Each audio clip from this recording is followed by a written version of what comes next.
Video का topic है hypertension. Hypertension वही ग्रेड 1 ग्रेड 2 ग्रेड 3 इस हिसाब से होता है। ठीक है, ये तो हमको पता ही है। ये सिस्टोलिक है, डायस्टोलिक है, इस हिसाब से अपन ग्रेड निकालते हैं हाइपरटेंशन का। और ये चार्ट है ना, ये अपना रिस्क फैक्टर निकालने काम आता है कि अगर ग्रेड 1 है स्टेज 2 है तो रिस्क फैक्टर कितना होगा, इन दोनों को मीट कराएंगे तो हाई रिस्क आएगा। ऐसे अपन रिस्क फैक्टर निकालते हैं। ठीक है, अब स्टेज 2 स्टेज 3 कैसे आता है। स्टेज 2 आता है या फिर जब है ना कोई हाइपरटेंसिव मिलिटरी ऑर्गन डैमेज है, ठीक है, जैसे कि हाइपरट्रॉफी है, ठीक है, एलवीएच है, तो उसको अपन स्टेज 2 में डालेंगे। और सीकेडी ग्रेड 3 है तो अपन स्टेज 2 डालेंगे। और डायबिटीज़ मेलाइटिस और साथ में कोई ऑर्गन डैमेज है तो ऑर्गन डैमेज नहीं है तो स्टेज 2 डालेंगे। ठीक है, और डायबिटीज़ है और कोई ऑर्गन डैमेज है तो स्टेज 3 डालेंगे। सीकेडी 4 या 4 से ज़्यादा है तो स्टेज 3 डालेंगे। इस्टेब्लिश कार्डियोवास्कुलर डिजीज़ है जैसे कि स्ट्रोक हो गया, ठीक है, एमआई हो गया, ठीक है, या फिर कोई ऐसा कुछ हो गया। ऑक्लूजन आर्टरियल जो होती है ना, पेरिफेरल वेसल्स की है ना, ऑक्लूजन है, तो अपन उन सबको अपन स्टेज 3 में डालेंगे। ऐसे अपन स्टेज निकालते हैं। ठीक है, और ये है ना ट्रीटमेंट चालू करने के वो है कि भाई ग्रेड 3 है, ग्रेड 2 है, ग्रेड 1 है, तो को अपन किसी है ना ट्रीटमेंट चालू करने का। ठीक है, तो स्टेज 1 होगा ना जब है ना हाई नॉर्मल बीपी हो। ठीक है, अभी हाइपरटेंशन नहीं हुआ, हाई नॉर्मल बीपी है तो सिर्फ अपन वेरी हाई रिस्क वाले पेशेंट के अंदर ट्रीटमेंट करेंगे। ठीक है, ड्रग ट्रीटमेंट, लाइफ स्टाइल तो अपन को सबके अंदर करना है। ड्रग ट्रीटमेंट सिर्फ वेरी हाई रिस्क में करेंगे अगर वेरी हाई नॉर्मल बीपी है। ग्रेड 1 बीपी है तो हाई और वेरी हाई रिस्क हो ना, तभी अपन को ड्रग्स देना है, वरना नहीं देने हैं। ठीक है, वरना लाइफ स्टाइल से चलाना है। और ग्रेड 2 है तो अपन को सबके अंदर है ना अपन को ड्रग देना है। ग्रेड 3 है तो सबके अंदर अपन को ड्रग देना है। ठीक है, ये होगी अपनी बात ही, किसको ड्रग थेरेपी देनी है, किसको लाइफ स्टाइल मॉडिफिकेशन देना है। अब कुछ ड्रग से कॉन्ट्रा इंडिकेशन रहना है। ठीक है, तो इन पेशेंट में ये ड्रग नहीं देना है। जैसे कि डाययूरेटिक है ना, वो गाउट के पेशेंट में नहीं देने हैं। ठीक है, बीटा ब्लॉकर अस्थमा में नहीं देने। बीटा ब्लॉकर क्या उसका ब्रोंकस का है ना कॉन्स्ट्रिक्शन कर देंगे, इसलिए उसको नहीं देता है। और है ना बीटा ब्लॉकर हार्ट रेट कम करते हैं, तो ब्रेडिकार्डिया होता है ना 60 से कम हार्ट रेट है तो उसको अपन बीटा ब्लॉकर नहीं देते। कोई ऐसे नोड या एवी नोड ब्लॉक है, ठीक है, हार्ट ब्लॉक है तो उसके अंदर भी अपन बीटा ब्लॉकर नहीं देंगे क्योंकि इनकी भी है ना हार्ट रेट कम होती है, और कम हो गई तो ये मतलब बंद हो जाएगा हार्ट। इसके अलावा कैल्शियम एंटागोनिस्ट, ठीक है, कैल्शियम चैनल ब्लॉकर्स, इनके लिए है ना पॉसिबल है ना कॉन्ट्राइंडिकेशन है ऐसा। ये है ना कंपेलिंग, मतलब ये है ना इनमें तो बिल्कुल ही नहीं रहना है। और पॉसिबल में कि अगर है ना बहुत ज़रूरत है तो दे सकते हैं। पॉसिबल का मतलब ये है, तो पॉसिबल अपन याद रख सकते हैं कि भाई हार्ट फेलियर में है ना अपन सीसीबी नहीं देते कैल्शियम चैनल ब्लॉकर। अगर रिड्यूस इजेक्शन फ्रैक्शन वाला है हार्ट फेलियर तो नहीं देंगे। ठीक है, और टैकीकार्डिया टैकीएरिथमिया है या फिर pre pre existing severe leg oedema में नहीं देना है। और heart failure with reduce ejection fraction में नहीं देना है। और टैकीएरिथमिया में नहीं देना है। क्या नहीं देना है, डाईहाइड्रोपाइरिडिन कैल्शियम चैनल ब्लॉकर नहीं देना है। इसके अलावा आता है नॉन डाईहाइड्रोपाइरिडिन। ठीक है, इसमें आता है एग्जाम्पल विरापिमिल लिटियाजम। ठीक है, ये कहाँ नहीं देना है, ये भी है ना ब्रेडिकार्डिया और ये भी है ना एवी ब्लॉक, इन दोनों के अंदर नहीं देना। ठीक है, नॉन डायहाइड्रोपाइरिडिन। उसके अलावा heart failure with reduce ejection fraction, अगर है ना इजेक्शन फ्रैक्शन 40 से नीचे तो नहीं देना है। ठीक है, नॉन डायहाइड्रोपाइरिडिन कैल्शियम चैनल ब्लॉकर नहीं देना है इन केस में। उसके अलावा एस इनिबिटर और आर्ब कहाँ नहीं देना है, प्रेगनेंसी में दोनों चीज़ नहीं देनी है। ठीक है, प्रेगनेंसी में दोनों चीज़ देनी नहीं है। उसका हाइपरकैलेमिया में ये दोनों चीज़ नहीं देनी है अगर पोटेशियम 5.5 से ज़्यादा है तो। ठीक है, और प्रीवियस एंजियोन्यूरोटिक एडिमा और बायलेटरल रीनल आर्टरी स्टेनोसिस, इसके अंदर है ना एस इनहिबिटर नहीं देना अपन को। ठीक है, इन दोनों के अंदर एस इनहिबिटर नहीं देना है, तो ये कॉमन चलेंगे। ये सारे अपने कॉमन चलने हैं, इनको याद करना है कि कंपेलिंग है ना कॉन्ट्राइंडिकेशन अपन को याद रखना है, और ये पॉसिबल भी याद रख सकते चाहे तो। ठीक है, अब कंपेलिंग इंडिकेशन ये किस में ड्रग्स ये वाले देने ही देने हैं। अगर डायबिटीज़ है तो अपन को thyroid, ACE inhibitor, or beta blocker, calcium channel blocker देने ही देने हैं। ठीक है, हार्ट फेलियर है तो ये सब कुछ देना है। सीकेडी है तो ये दोनों देने ही हैं। और ठीक है, रिकरेंट सीवीए प्रिवेंशन हो जैसे कि स्ट्रोक वगैरह है तो अपन को ये ना ये ड्रग्स देनी है। पोस्ट एमआई के बाद में अपन को ये ड्रग्स देने की कोशिश करनी है हाइपरटेंशन के लिए। हाइपरटेंशन का ट्रीटमेंट कैसे होता है, पहले अपन ड्यूअल थेरेपी देते हैं, मतलब 2 ड्रग्स देते हैं, बाद में अपन ट्रिपल थेरेपी देते हैं। ठीक है, उसके बाद में इससे भी काम ना चले तो ट्रिपल प्लस स्पाइरोलेक्टोन देते हैं। ठीक है, ये अपन करते हैं। तो सबसे पहले है ना मोनोथेरेपी किस में देते हैं। ठीक है, ये तो डुअल हो गया, नॉर्मल हो गया। मोनोथेरेपी अपन किस किस में देते हैं, अगर लो रिस्क है, ठीक है, लो रिस्क ग्रेड 1 है हाइपरटेंशन तो उसके अपन अंदर मोनोथेरेपी देंगे, और बहुत ही ओल्ड पेशेंट है तो मोनोथेरेपी देंगे, और वीक पेशेंट है तो मोनोथेरेपी देंगे। ये 3 चीज़ें मोनोथेरेपी देते हैं। अब देखो डुअल थेरेपी में क्या है, या तो ASAR देंगे इनमें से कोई एक, या फिर CCB और डायबिटिक में से कोई एक। तो ये एक एक देंगे दोनों में से, तो 2 ड्रग हो गए। और स्टेप 2 में इनमें से कोई एक, ये और ये, तो 3 हो गया। ठीक है, इनसे काम ना चले तो ऐड करेंगे अपन स्पाइनोलेक्टोन। ठीक है, ऐसा। और किसी भी स्टेप पे अपन बीटा ब्लॉकर ऐड कर सकते हैं अगर ये सब इंडिकेशन है, heart failure, angina, post MI, एफिब, young patient with और प्लानिंग प्रेगनेंसी। ठीक, ये सब है तो अपन बीटा ब्लॉकर किसी भी स्टेप पे डाल देंगे। जैसे कि ये अगर MI का केस होता ना, तो यहाँ पर ASRP की जगह पर हम बीटा ब्लॉकर डाल देते हैं। और ये स्पेसिफिक ट्रीटमेंट में, ये ऊपर वाले जो है ना, ये मेन ट्रीटमेंट है। इसी से बना बना के ये अलग अलग ट्रीटमेंट बना देते हैं। CAD के लिए अलग, हार्ट फेलियर के लिए अलग, तो अनकॉम्प्लिकेटेड हाइपरटेंशन के लिए अलग, तो CKD के AFib के लिए अलग अलग बना देते हैं। बाकी मेन ये है, इतना याद रखेंगे, सब कुछ याद ना रखें तो भी काफ़ी है। ठीक है, ये टारगेट BP है कि किस एज में, अगर इतना एज है अपन को है ना डायबिटीज़ है, तो अपन को कितना टारगेट रखना पड़ेगा, तो वो है टारगेट 130 होगा इधर अपना, कि 130 तक इसका BP अपन को लाना है। ठीक है, इसके अलावा अब दूसरा एक चीज़ है सेकेंडरी हाइपरटेंशन। सेकेंडरी हाइपरटेंशन मतलब हाइपरटेंशन का कोई और कॉज हो जिस वजह से हाइपरटेंशन हो रहा है। ठीक है, क्या क्या कॉज हो सकते हैं, रीनल कॉज हो सकता है, क्योंकि किडनी फिल्ट्रेशन करती है, फिल्ट्रेशन नहीं होगा तो है ना, जो फ्लूइड होगा बॉडी में बढ़ जाएगा, तो फ्लूइड बढ़ेगा तो हाइपरटेंशन होगा। एंडोक्राइन कॉज जैसे कि कुशिंग सिंड्रोम हो गया, ड्रग्स, कोई भी ड्रग ले रहे हैं जो हाइपरटेंशन करा रहा है, वेजो कंस्ट्रिक्टर ले रहे हैं तो हो जाएगा। इसके अलावा प्रेगनेंसी में है ना हाइपरटेंशन हो जाता है। कोई वस्कुलर डिजीज़ होगी जैसे कि ऑक्टेशन ऑफ अयोर्टा हो गया। ठीक है, या फिर अदर कोई कॉज जैसे कि ऑब्स्ट्रक्टिव स्लीप एपनिया हो गया, तो ये सब अपना हाइपरटेंशन कराते हैं, इनको अपन सेकेंडरी हाइपरटेंशन कहते हैं। सेकेंडरी हाइपरटेंशन टेंशन को कैसे पहचानेंगे, पहली बात तो पेशेंट की एज होगी ना 40 से कम होगी। ठीक है, ठीक है, इसके अलावा पहले तो एज 40 से कम होगी। ठीक है, और विथ ग्रेड 2 हाइपरटेंशन, और या फिर है ना जो हाइपरटेंशन है वो चाइल्डहुड मतलब बचपन से चालू हो गया, तो नॉर्मल हाइपरटेंशन कभी बचपन से चालू नहीं होता। सेकेंडरी है, मान लो कोऑक्टेशन ऑफ अयोर्टा, तो बचपन से अपन को हाइपरटेंशन चालू हो जाएगा, ये हो सकता है। इसके अलावा पहले उसको है ना, अगर मान लो उसको है ना आज तक उसको है ना कभी हाइपरटेंशन नहीं हो, लेकिन अचानक से हाइपरटेंशन हो गया, तो एक्यूटली हाइपरटेंशन हो रहा है तो वो सेकेंडरी हाइपरटेंशन है, क्योंकि क्रॉनिक हाइपरटेंशन हमेशा मतलब होता है पहले से। उसके अलावा अपन कभी भी कितनी भी ड्रग्स देंगे हाइपरटेंशन की, फिर भी वो ठीक नहीं होगा, रेजिस्टेंट हाइपरटेंशन होगा तो वो सेकेंडरी होगा, क्योंकि इसका कॉज कुछ और है। ठीक है, उस कॉज को ट्रीट करेंगे तभी वो ट्रीट होगा, नॉर्मल हाइपरटेंशन की ड्रग से ट्रीट नहीं होगा। या फिर ग्रेड 3 का सीवियरिटी का हाइपरटेंशन, ठीक है, बहुत ज़्यादा हाइपरटेंशन है, हाइपरटेंशन इमरजेंसी है, ये सब हिंट है जो मिलेंगे अपन को सेकेंडरी हाइपरटेंशन में।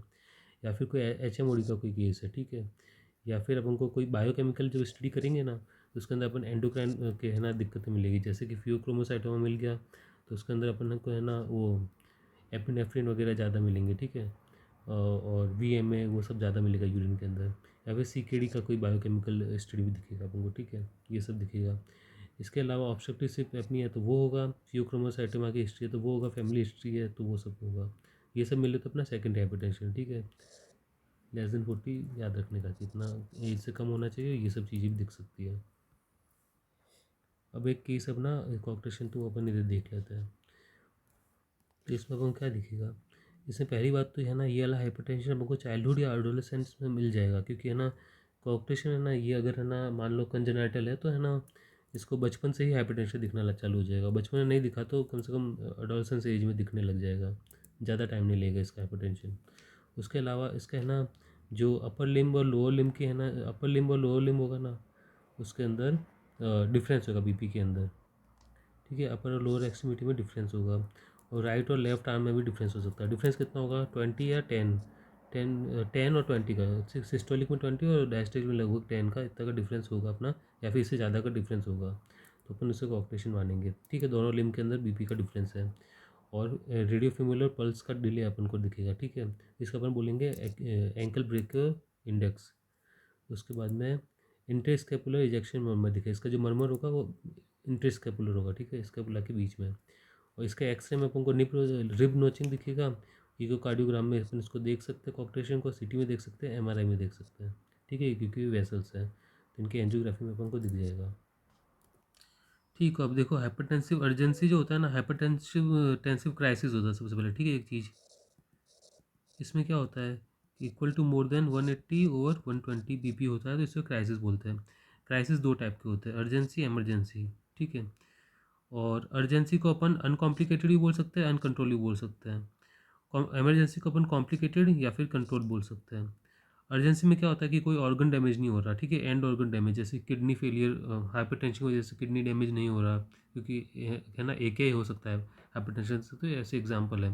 तो ऐसी कोई बड़ा इवेंट नहीं हो रहा हाइपरटेंशन से, तो उसे अपन बोलेंगे अनकॉम्प्लिकेटेड। और कुछ ऐसा हो रहा है तो उसे बोलेंगे कॉम्प्लिकेटेड। अगर मान लो है ना क्राइसिस, हाइपरटेंसिव क्राइसिस से किडनी हो गया डैमेज, ठीक है, एक ही हो गया, जैसा शायद अपने एक केस है अभी, तो उसको अपन है ना इमरजेंसी में रखेंगे।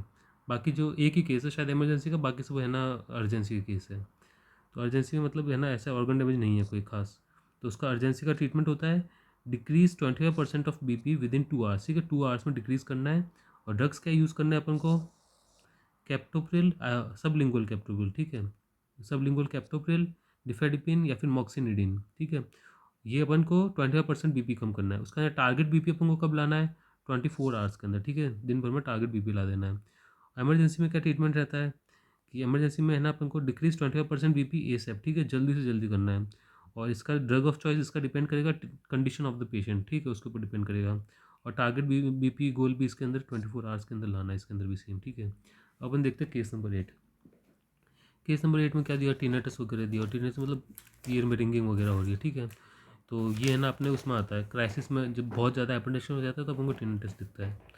इसके अलावा अगर अपन देखें तो इसका बीपी कितना है, 190, ठीक है, 180 से ज़्यादा है, तो अपन को ये हाइपरटेंसिव क्राइसिस पता चल ही चुका है। अब इसमें है ना कोई ऐसा ऑर्गन डैमेज नहीं दिया हुआ है, तो इसको अपन लिखेंगे अनकॉम्प्लिकेटेड, अनकॉम्प्लिकेटेड।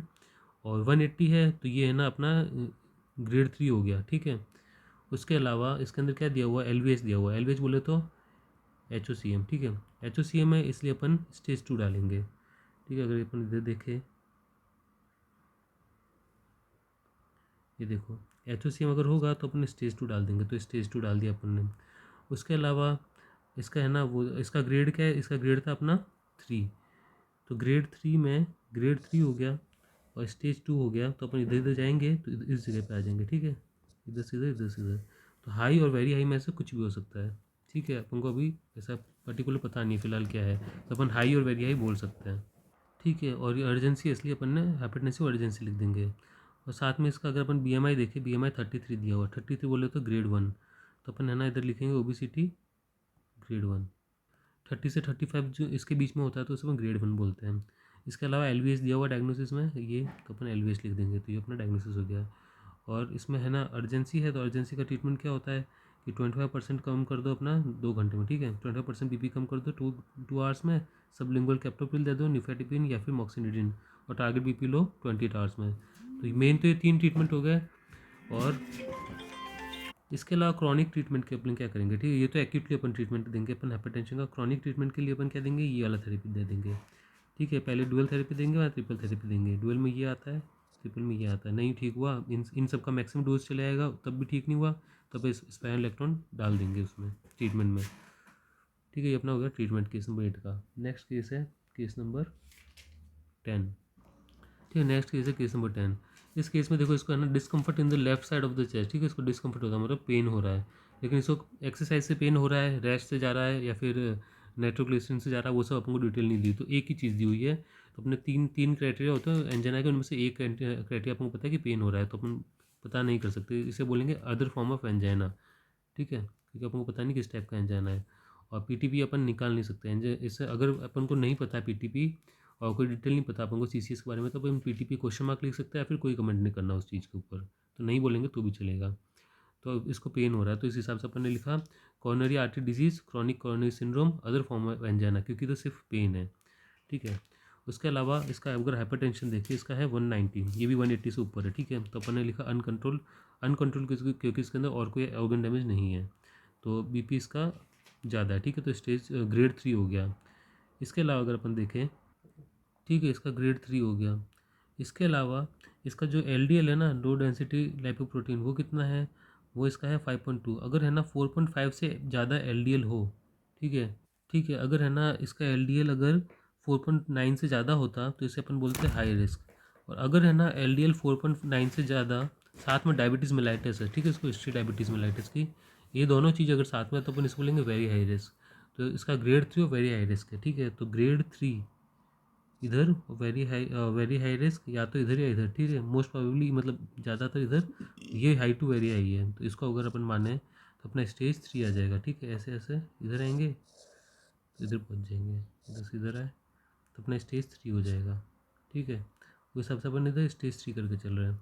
तो स्टेज 3 हुआ, ग्रेड 3 हुआ, वेरी हाई रिस्क हो गया। और साथ में इसका ओबेसिटी अपन देखिए 34 है, तो ग्रेड 1 में आ रहा है। उसके अलावा इसका डिसलिपिडीमिया, ठीक है। इसका जो LDL है ना वो कितना है इसका 5.2 है, ज़्यादा है, ठीक है। तो डिसलिपिडीमिया बोलेंगे, 4.9 से ज़्यादा है।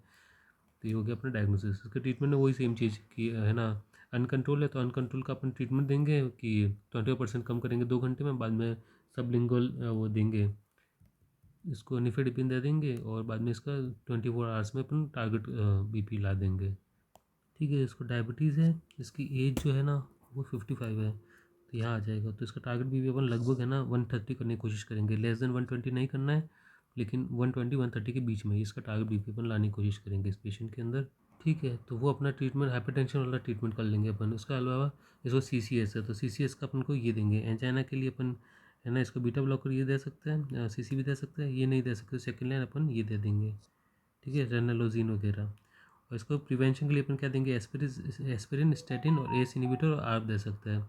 तो स्टेटिन ये 2 काम करेगा, एक तो है ना ये पेन आने लाने से एंजाइना का पेन रोकेगा, और दूसरी बात ये अपन डिसलिपिडीमिया है ना उसको भी अपन ट्रीट हो जाएगा स्टेटिन से। डिसलिपिडीमिया का टारगेट क्या है, इधर वेरी हाई रिस्क है ना, रिस्क के हिसाब से अपन डिसलिपिडीमिया का टारगेट रखते हैं कि LDL कितना होना चाहिए। इस केस में वेरी हाई रिस्क है, तो इसमें है ना लेस देन 1.4 अपन को LDL करना है, ठीक है। ये अपना टारगेट लेवल है, इससे कम करना है LDL। तो अपना केस नंबर 10 हो गया। अब नेक्स्ट अपना केस नंबर 15, ठीक है। ये वाला केस है, तो ये भी फ्लैशिंग फ्लाइज के साथ आया। फ्लैशिंग फ्लाइज भी अपन को है ना हाइपरटेंसिव क्राइसिस में मिलता है लगभग। तो यह अगर अपन देखें तो इसका है ना BP दिया हुआ 180, तो है ना 180 अपना क्राइसिस में चला जाता है, ठीक है। तो इसके अंदर और कोई ऑर्गन डैमेज नहीं दिया हुआ, तो अनकॉम्प्लिकेटेड हाइपरटेंसिव क्राइसिस है, और वो भी अपना अर्जेंसी लिखेंगे अपन क्योंकि अनकॉम्प्लिकेटेड है, ठीक है। इसका हाइपरटेंसिव टेंशन जो होगा वो ग्रेड 3 है, क्योंकि क्राइसिस में ग्रेड 3 जाता है, 180 तो ग्रेड 3 है। इसको है ना लेफ्ट वेंट्रिकुलर हाइपरट्रोफी है, ठीक है। तो HMOD है इसको, तो HMOD है तो इसको HMOD के हिसाब से स्टेज 2 डाल देंगे। स्टेज 2 और ग्रेड 3 को अगर अपन देखेंगे, स्टेज 2 ये रहा, स्टेज 2 ये रहा, ग्रेड 3, तो अपन इधर मैच करेंगे तो यहाँ आ जाएगा, ठीक है। यहाँ से तो हाई टू वेरी हाई इसका होगा। तो high risk to very high risk, इसमें से अपन वेरी मतलब ज़्यादा लेके चलेंगे, वेरी हाई रिस्क लिख सकते हैं, बाकी हो दोनों सकता है, ठीक है। इसके अलावा LVH अपन को दिया हुआ है तो LVH लिख लिया डायग्नोसिस में। एट्रियल एक्स्ट्रा सिस्टोल लिखा हुआ तो एट्रियल एक्स्ट्रा सिस्टोल लिख दिया। और टेकीकार्डिया 120 है, और साथ में साइनस है, साइनस लिखा हुआ तो साइनस टेकीकार्डिया लिख दी, अपना डायग्नोसिस हो गया, ठीक है। ट्रीटमेंट वो का वो सेम होगा इसके अंदर, जो अपन देते हैं अर्जेंसी में, हाइपरटेंशन अर्जेंसी में वो वाला ट्रीटमेंट। बाद में क्रॉनिक के लिए हाइपरटेंशन को ड्यूल थेरेपी, ट्रिपल थेरेपी, ये ट्रीटमेंट हो गया। अब अपन देखते हैं इन्वेस्टिगेशन। तो जो है ना अपना 15th केस था, इसके अंदर एक्स्ट्रा सिस्टोल था। तो एक्स्ट्रा जो भी एरिथमिया होते हैं ना उनके अंदर अपन को ये 2 अपन को एनालिसिस डालने हैं, 4 डालने टोटल। 2 लैब वैल्यूज़ होंगे, 2 इंस्ट्रूमेंट होंगे। लैब वैल्यूज़ में thyroid function test, T3 T4 TSH और इलेक्ट्रोलाइट ये डालना है। इंस्ट्रूमेंट में हॉल्टर ECG करना है और इकोकार्डियोग्राफी करना है, ठीक है। ये 2 चीज़ करनी है। उसके अलावा कुछ कॉमन अपन को करना है, जो हाइपरटेंशन या कार्डियोलॉजी इनके केसेस में अपन को लिखने होते हैं, जैसे कि CBC, fasting blood glucose, glycated haemoglobin, ठीक है, फॉर डायबिटीज मेलाइटस। साथ में lipid profile, LDL, HDL, triglyceride, total cholesterol. इनमें से जो केस में नहीं दिया वो अपन को इन्वेस्टिगेट करना है। और अगर है ना इसके अलावा अगर थायराइड फंक्शन टेस्ट कर सकते हैं, T3 T4 TSH ये अपन कर सकते हैं। साथ में इकोकार्डियोग्राफी, ये भी अपन नीचे लिख दिया, इकोकार्डियोग्राफी कर सकते हैं, LVH के लिए कर सकते हैं, या फिर कोई दूसरा अगर स्ट्रक्चर चेंज तो उसके लिए। साथ में अगर अगर अगर ये ACH का मतलब कि एक्यूट कोरोनरी सिंड्रोम या फिर क्रॉनिक कोरोनरी सिंड्रोम जैसा केस हो तो अपन ट्रोपोनिन और CK-MB भी कर सकते हैं कि अगर एंजाइम बढ़ रहा है तो। और एक्सरे कर सकते हैं, अगर डिस्क नहीं आया तो एक्सरे कर सकते हैं COPD के लिए, ठीक है। ECG को। और अगर मान लो अब अपन नेक्स्ट केस जो है ना अपना, वो अपना है ना सेकेंडरी हाइपरटेंशन का। सेकेंडरी हाइपरटेंशन में अपन को 3 चीज़ ऐड करनी है। क्या क्या ऐड करना है, पहला तो है ना यूरिन एनालिसिस ऐड करना है। उसमें क्या क्या करेंगे अपन, पायलोनेफ्राइटिस चेक करेंगे और हाइपोएस्थेसिनुरिया चेक करेंगे। इसमें क्या होगा कि डिक्रीज स्पेसिफिक ग्रेविटी पता चलेगी अपन को, जो कि अपन को मिलती है प्राइमरी हाइपर एल्डोस्टेरोनिज्म के अंदर, ठीक है। पहली चीज़ ये। दूसरी चीज़ अपन को यूरिन एनालिसिस करना है। यूरिन में क्या देखना है, कॉर्टिसोल देखना है कुशिंग सिंड्रोम के लिए, ठीक है, उसको रूल आउट करने के लिए। बाकी मेटानेफ्रिन और नॉन मेटानेफ्रिन और विनाइल मैंडेलिक एसिड ये देखना है 24 आवर यूनिट के अंदर, ये है ना फियोक्रोमोसाइटोमा के लिए। इसके अलावा अपन duplex ultrasound of renal artery कर सकते हैं, रीनल आर्टरी स्टेनोसिस को रूल आउट करने के लिए।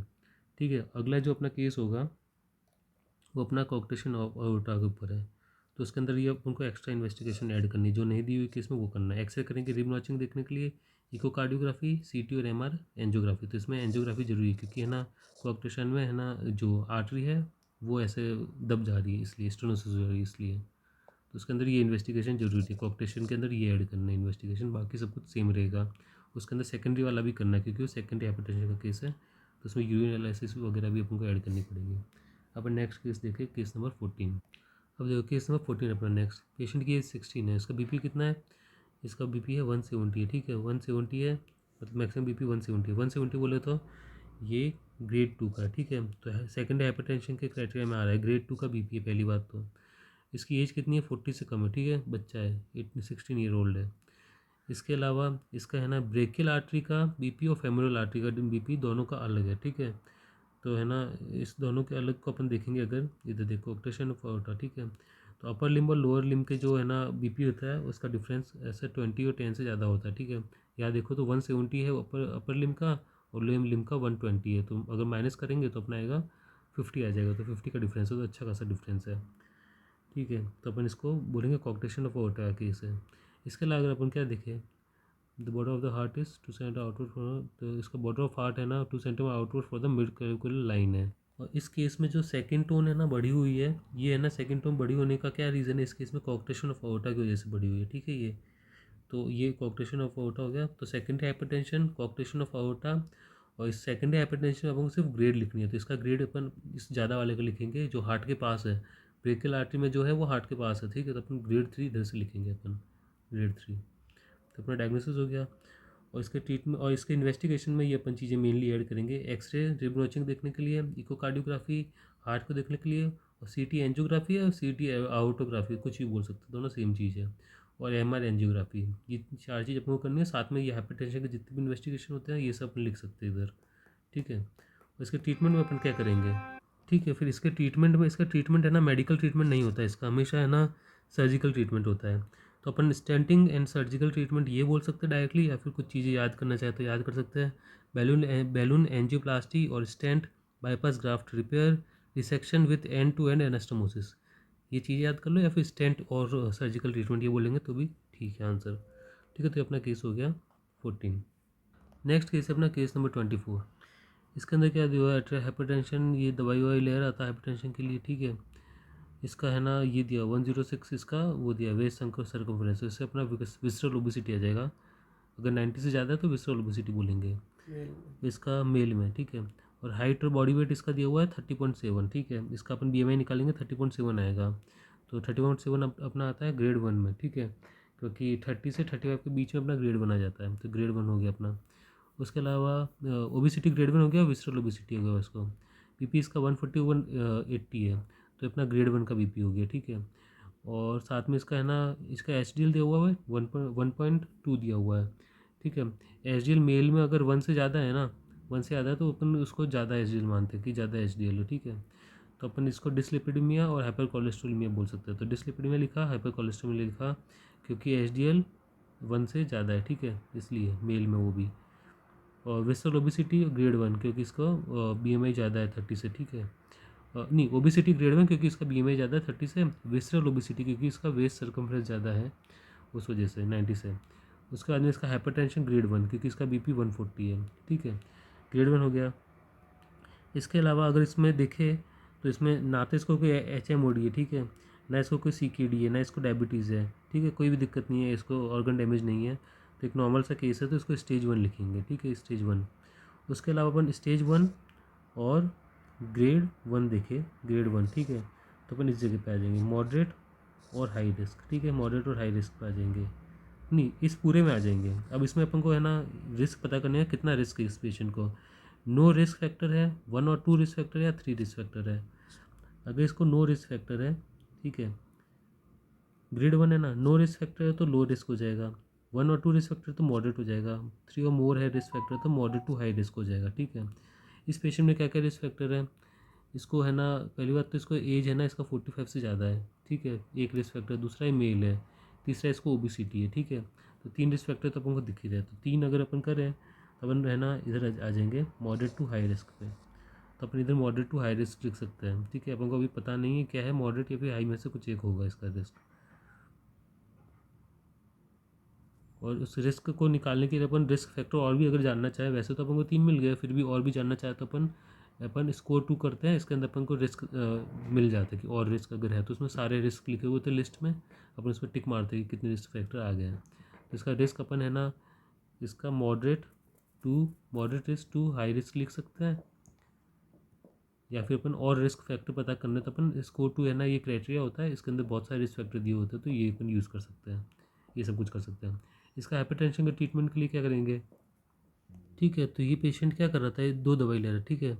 एक तो इंडा पैरामाइड ले रहा है, ठीक है। जो इंडा पैरामाइड है ना, ये एक थायजाइड है, ठीक है, थायजाइड डाययूरेटिक है। एक ये ले रहा है, एक एस्पिरिन ले रहा है। इंडा पैरामाइड इसको है ना, पेशेंट को हाइपरटेंशन था तो उसको ट्रीटमेंट के लिए ये ले रहा है, ठीक है। ये तो डॉक्टर ने दिए इंडा पैरामाइड, तो ये थायजाइड डॉक्टर ने दिए इसको लगभग।